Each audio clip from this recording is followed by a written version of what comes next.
Bonjour everyone! So samahan nyo kami dito sa aking vlog for Roland Garros 2024.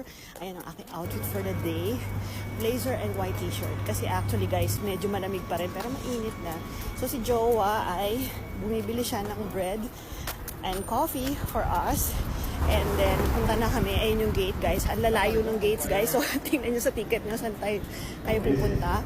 And ayan, yung unang match na pinanood namin ay, sino nga ba yun? I think yung girls, yes, yung girls junior level. Ayan, finals na yan guys. So I think if I remember correctly, Susan Longland yung court na to.